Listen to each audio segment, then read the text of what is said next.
Welcome back, everyone. We're diving into something pretty fundamental today. What makes you, you? We're going to explore something called identity metaphysics. Yeah, it's a fascinating branch of philosophy.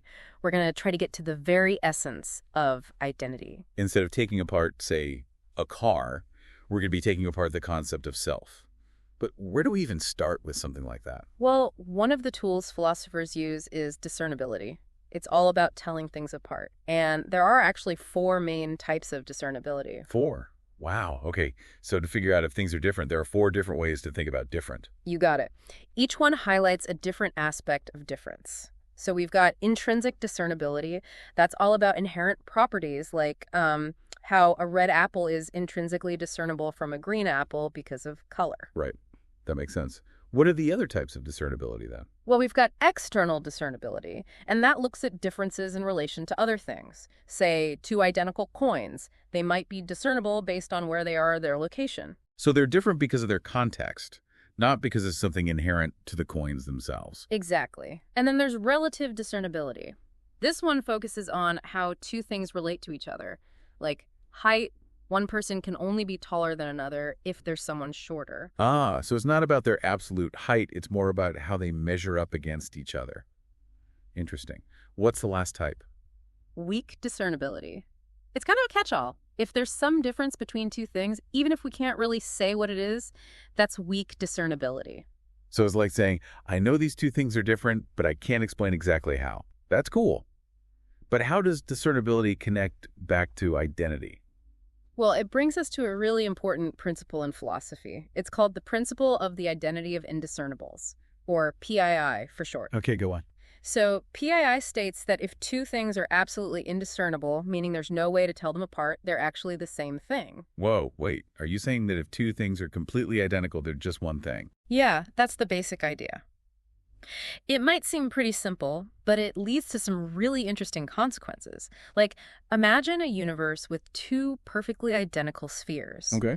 According to PII, those 2 spheres would actually be the same entity. But I mean, they'd clearly be in different places, right? So how could they be the same thing? That's where things get really interesting. PII challenges how we normally think about identity. It suggests that identity might not be so tied to location or other external factors like we usually think. So what does that mean about our own identities? Like if we can't tell 2 people apart, does that mean they're the same person? And that's where things get even more complex. It brings us to this concept of haecity. Haecity. Okay, I'm intrigued. Haecity is the idea that every individual has a unique property, a sort of essence that sets them apart from everything else. Think of it like a metaphysical fingerprint. So even if 2 people looked exactly the same, their haecity would still make them different individuals. Right. Haecity lets us hold on to the idea of individual identity, even when faced with absolute indiscernibility. Wow. This is making me think about the ship of Theseus paradox. You know, if you replace all the parts of a ship, is it still the same ship? Yeah. Could haecity maybe help us solve that? That's a great connection. Some philosophers do think haecity can help explain how an object stays the same over time, even when its physical makeup changes completely. Okay, my mind is officially blown. We started with apples and coins, and now we're talking about the essence of a person. Is there anything about me that's off limits in identity metaphysics? Well, remember those narratives we talked about earlier, like our own stories and the stories others tell about us? Those are super important for shaping our identities. So it's not just about some metaphysical essence, it's also about the stories we tell. Yeah, exactly. We're going to explore that in more detail in the next part. But for now, let's just pause for a sec and let our listeners think about what we've talked about. Great idea. So everyone listening, you've just heard about discernibility, PII, and the fascinating concept of haecity. Think about it, what makes you uniquely you. We'll be back soon to keep going with this exploration. Okay, we're back, ready to go even deeper into identity metaphysics. We've been talking about all these philosophical ideas, but how does it all connect to, like, our everyday experience of being a self? That's a great question. It brings us to something really cool, the idea of narratives. We're not just like static beings defined by some set of properties. We're constantly creating and revising our own stories, and those stories, they shape who we are. So our identities are like constantly changing narratives, almost like we're writing our own autobiographies. Exactly. Think about it how you tell your life story. You pick certain events, you focus on certain themes, and you present yourself in a certain light. You're actively constructing your identity. But it's not just our own stories, right? The stories others tell about us matter too.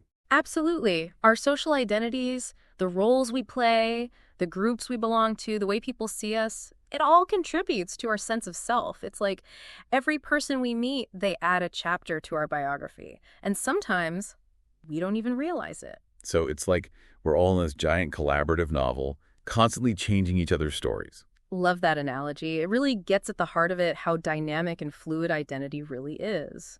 We're not fixed, we're constantly changing through our interactions and experiences. Makes me think about social media, how we present ourselves online.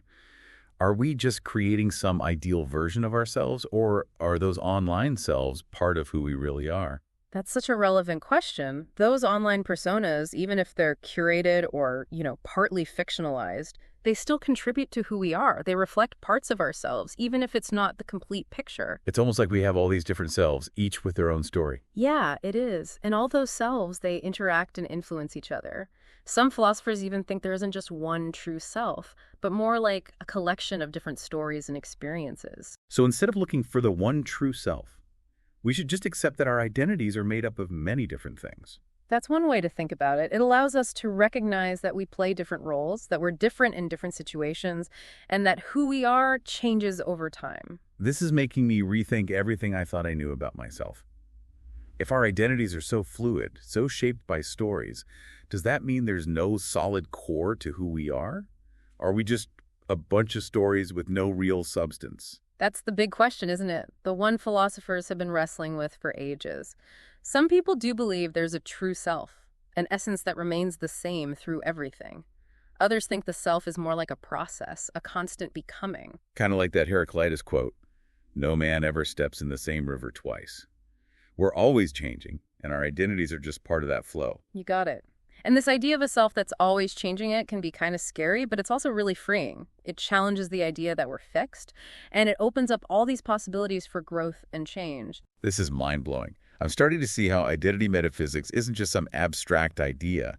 It has a real impact on how we understand ourselves and how we see the world. It really does. And it shows us that the question, who am I, isn't a simple one.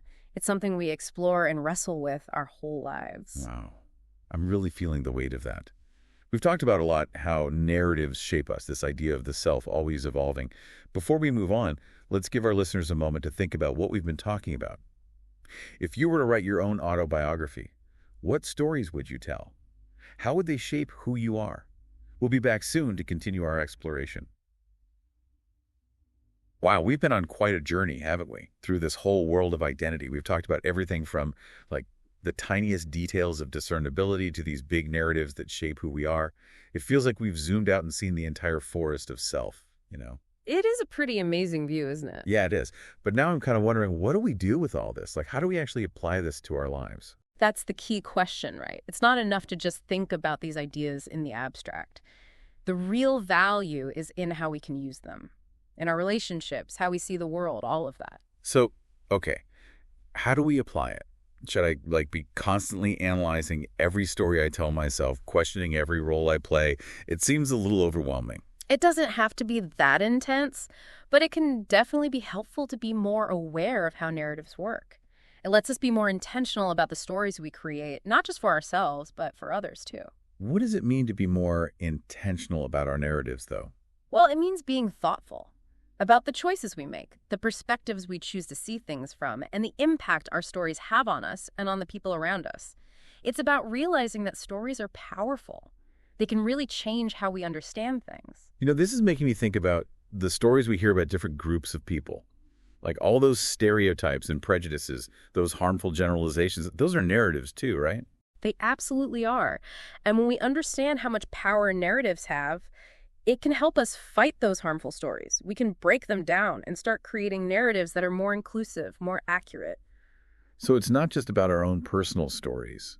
It's also about looking at the bigger picture, the social narratives that we're all surrounded by. Exactly. It's our responsibility to really examine those narratives, to ask, are these assumptions true? And to push for stories that show the true diversity of human experience. This is reminding me of something we were talking about before, how there might not be one true self, but instead lots of different selves. Does that apply to these social narratives too? Could there be multiple true stories about a group of people? That's a really insightful point. Just like individuals, groups, and communities have these multifaceted identities that are shaped by different stories, no single story can ever capture the richness and complexity of any group. So it's about embracing the complexity on a personal level and on a social level. It's definitely a big challenge, but it also feels like really powerful. It is powerful because it means we have agency, we have a say in the narratives that define us and then define our world. We're not just passively listening to stories, we're actively creating them. I love that. So even though identity is fluid and constantly changing, we're not just, lost at sea. We can actually navigate, choose our own direction. Exactly. And that's the real beauty of identity metaphysics, I think. It's not about finding one definitive answer to who am I? It's about going on a journey, a lifelong process of understanding ourselves and the stories that make us who we are. This has been an amazing deep dive.